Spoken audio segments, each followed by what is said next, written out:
Richard Widmark, Joan Caulfield, James A. Farley. Star on Family Theater.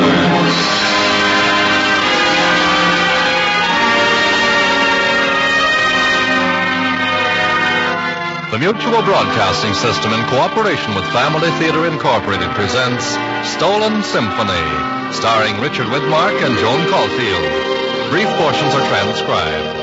James A. Farley is your host. We are hopeful that international conferences may prevent future wars.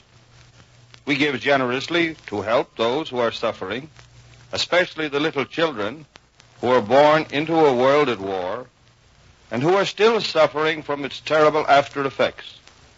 As a nation, as individuals, we want peace. But without God, there can be no peace.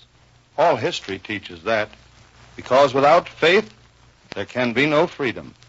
And when freedom dies, a new war is born.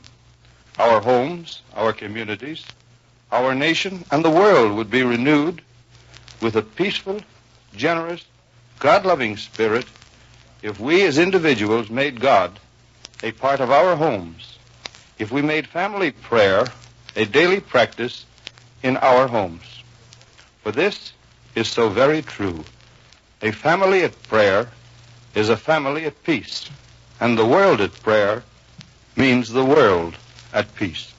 James A. Farley returns following our Family Theater story, Stolen Symphony, starring Joan Caulfield and Richard Widmark.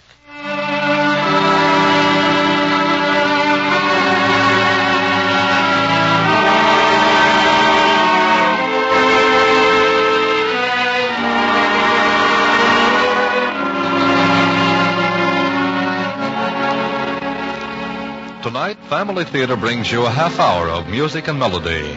So just relax, folks. Close your eyes and dream with us. Maybe we can brush the dust of a tired day out of your mind with a little soothing symphony.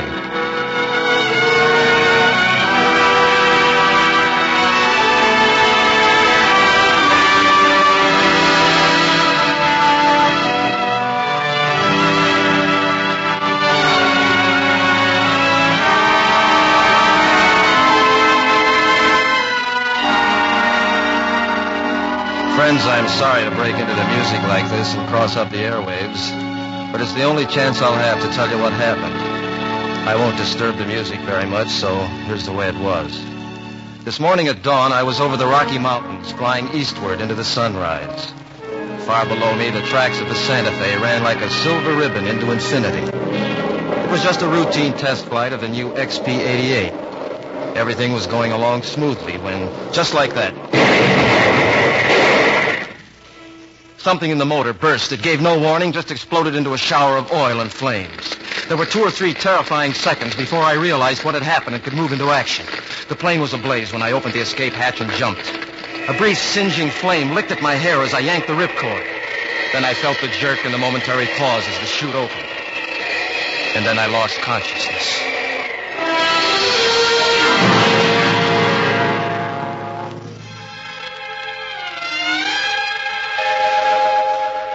I landed lightly on my feet.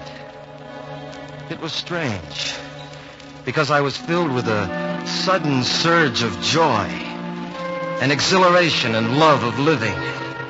It was wonderful just to stand there and look at the mountains in the distance and the trees nearby. And then I saw my parachute being blown across the clearing. That surprised me, because I didn't remember releasing the straps. And then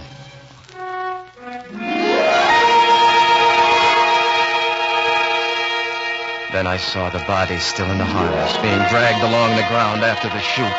Panic-stricken, I ran after it, and I tried to stop it by catching the shrouds, but my hands passed through the cords and left them untouched. The chute kept billowing in the wind, and dragging after it was the body. Finally, the silk caught in the trees at the edge of the clearing, and it stopped. Then I saw the face clearly. It was my own.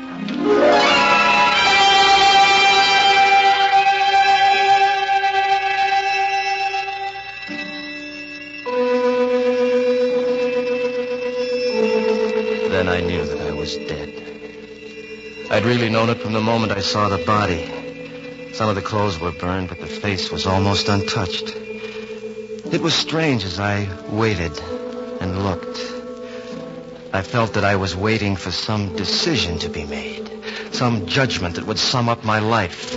But there was no court, no witness, no testimony, not even a judge. I stood there alone in the clearing, bending over the partly burned body and looking into my own face. Everything that I'd ever done was carved into the lines of it. And then I knew. This was the judgment, the decision. I was judge and witness and accused. I saw all the evidence and read the verdict in my own face. The face hadn't changed. It looked exactly as it did when I was alive. Every line in it I'd put there myself, hour by thoughts and deeds through the long years. Only now, I knew what the lines meant. It was like looking into a mirror and knowing what kind of a guy I really was. Not someone to be damned, I knew that. But I didn't think I wanted to go to heaven looking that way either. And then suddenly, beside me stood a beautiful young lady. She was dressed in blue denim trousers and a plaid shirt. Her hair was tousled, and she smiled gravely when she spoke. How are you, Jerry? Oh, I'm all right, I guess. Congratulations. Congratulations. For what? Well, we've done a pretty good job. We? Well, yes, we. Well, I've never seen you before. Oh, I've been around with you 24 hours a day for 23 years. I'm an angel. You're an angel? Mm-hmm. You're an angel. Huh? Well, do all angels have red hair? Oh, only some of us. The seraphim are mostly blonde when they appear. Uh-huh. Well, don't you like red hair? I'll change it. Well, you mean that you... Hey, it's black. Yes. Better this way? No, better red. I like red myself. You can change it to any color, huh? Don't mind appearances, Jerry. Colors and shapes and distances are only accidents. Yeah, I know, but you look just like an ordinary girl. Certainly. Angels can change into any form they wish. Just name it. Oh, no, that's all right. You're just fine the way you are. Thank you. Say, does the Lord stand for that? Angels turning into flaming redheads? Jerry, you don't know him very well. That's why the world's so full of variety. He loves it. Well, I've been living close to him for, almost 1,000,000 years. And then working with the Guardian since the world began. And I can never tell what he'll do next. 1,000,000 years? Oh, not measuring by the sun, of course. You're not in time anymore, Jerry. We're living in eternity. No time, changing colors, no distance. That's right. Well, Jerry, you and I better get going. Oh, wait, there's just one thing. Yes? Could I'd just like to see how my mother's taking what happened. You'd like to see her? Yeah, could we? We certainly can. Just put your hand on my arm. Like that? Yes. And just like that, we were home. We walked right through the doors without opening them and right into the kitchen where Mother was frying bacon and eggs for breakfast. Mother moved happily from stove to table and back again. She didn't seem at all worried, so I knew that she hadn't heard yet about my crash. She was humming as she walked right through the angel and toward the kitchen door. Oh, Billy, Alice, breakfast is ready. You'll have to hurry. Coming, Mother. Okay, Mom. Oh, Mr. Adams, you frightened me. Good morning. Morning. Some extra bread today? Yes, 2 loaves, please. Thank you. Won't you have a cup of coffee? No, thanks. I got to get along. Beautiful morning. Look at the way the sun comes through them trees. Just like I see it in the moving pictures. Oh, it's a beautiful and clear blue sky. That means good flying weather. Oh, you mean for Jerry? Mm-hmm. He'll be home tonight. What's he up to now? Oh, he's bringing some kind of a test plane in from the coast. He is? Mm-hmm. Well, Margaret Winters. If that boy knowed how much you loved him, he wouldn't be doing a dangerous job like that. He's a good boy, Mr. Adams. Yes, I know that, And but he has to take the best job he can find. You know, he's saving up for his wedding and... Oh, I'd forgot about that. Yep, he's all grown up. Well, that's how it is. They're here with you today, then they grow up, and they're gone. Well, 2 loaves? 2 will be fine. Bye. Goodbye, Mr. Adams.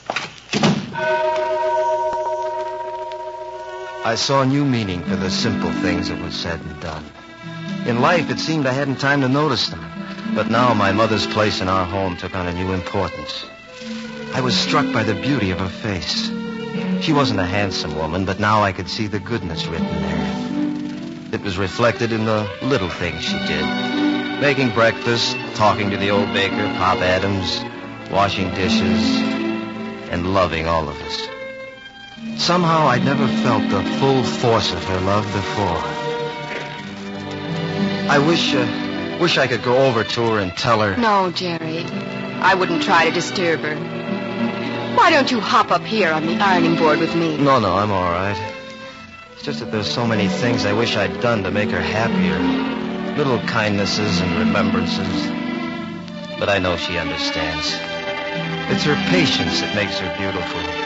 Her gentle understanding, the sweetness in her voice.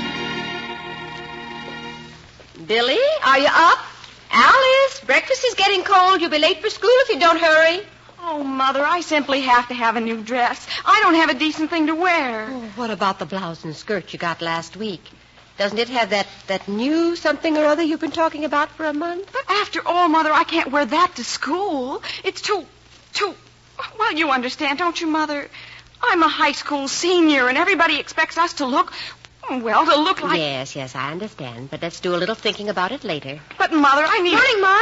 Gee, I'll have to hurry. Billy, you're interrupting. Oh, guy says, can a fellow even say hello? Please don't begin the day arguing. Good morning, son. I'm not arguing. I just told Billy not to interrupt. That will be all now, Alice. Billy, did you say grace? Yes, Mom. Quick to myself, like. What about saying it slow for yourself and the Lord? Yes, Mom. Bless me, Lord, and all these gifts which we have. And thank you, too. Well, that's mixed up, Billy, but you look like a little angel when you act that way. Oh, Mom, I don't want to be an angel. I want to be a flyer like Jerry. When Jerry was your age, he didn't want to be a flyer. I bet he didn't want to be an angel. No, I guess not. But Jerry's a good boy. Always dependable. Always, Mother? Well, nearly always. But Billy's a good boy, too, Mother. Hey, Sis, you feeling sick or something? No, Billy.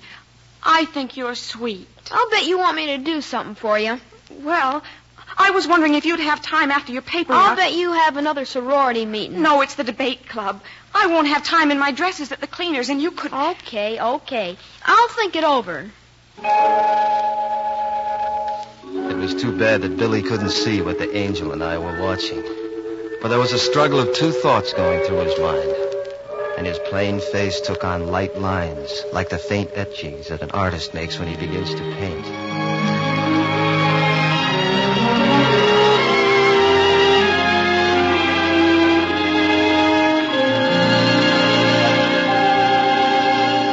Then suddenly the lines changed and a brightness lightened his face. He smiled as if there were a generous, warm feeling inside him. Okay, Sis.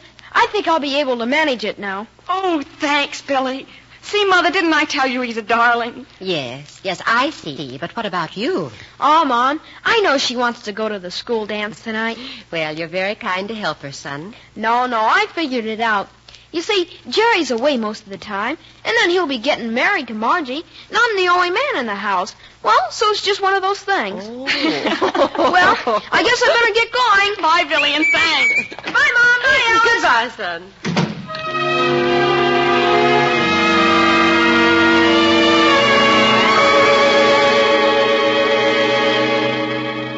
Jerry, you see how much fun it is being an angel? Yeah, I guess when I was alive, I just didn't see things the way they really are. Well, perhaps it's not so easy. Oh, I don't know. It looks very easy now. That's because you're just standing by and watching. Maybe.